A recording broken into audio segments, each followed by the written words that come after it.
question.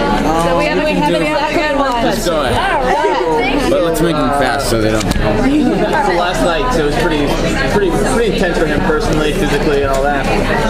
I didn't see it, but yeah, I think I remember what happened. Yeah. So since as the show's gone on, it's gotten more intense for him physically and emotionally, and sort of been swirling around. I wonder, how do you get ready for that? Like, what do you do right before you shoot to get to that stage? I've just I've put the work in to get as close to him as I can. So those things aren't that challenging. I mean, I look forward to that because he goes to some dark places physically and emotionally, mentally, and that's what makes him so special to me, is that he somehow manages to get himself out of them, and that's what makes him who he is. He's relentless. He's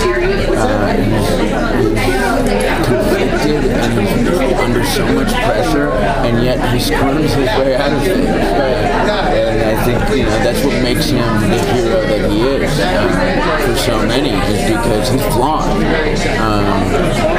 He's just not.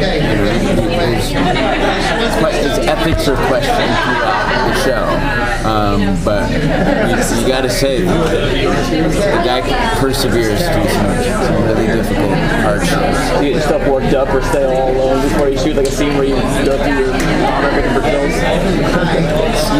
Depending on the day, some days I really need to go to a quiet place and get there emotionally. And sometimes it helps to be close to Sam and the cast because I depend on her, and there's kind of that feeling of nurture that I need sometimes before I go into something that grimy.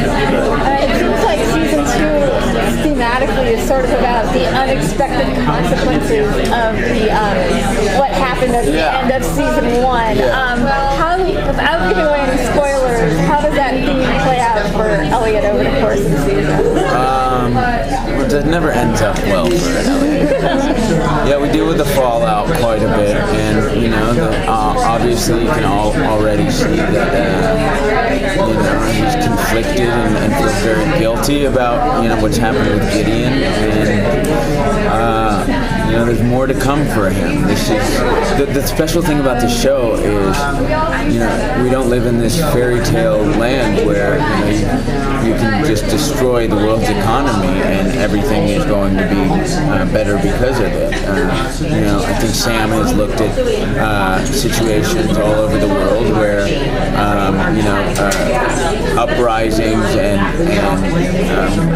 social changes that have occurred have left power vacuums and left the world governments and societies in disrepair, and that's not something we shy away from. So there's this big question of at what cost would you like to affect your society and the world you live in?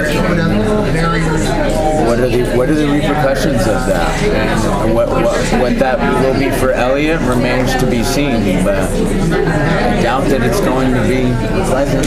Well, now that the audience knows what the truth about Mr. Robot, or Christian, how does that change the way does it free you up to perform in a different way, or change the way you approach it? Yeah, I mean, I went to Sam when we first started shooting, and I said, obviously,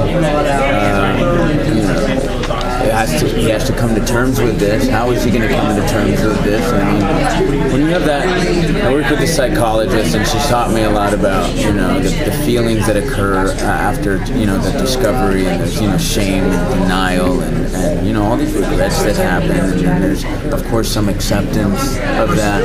But I think with the acceptance of it, I told Sam, I'm not going to look at him a lot. I'm not going to give him anything. I said, Christian's going to have a hard time acting with me this year. And Sam looked at me and was like, you're not going to look at him? And I said, yeah, no, I don't want to.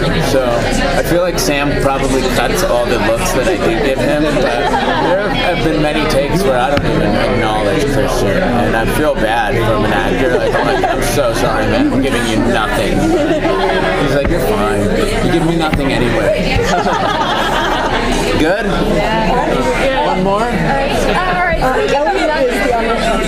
Elliot is the unreliable narrator. How soon do you find out when things are real enough?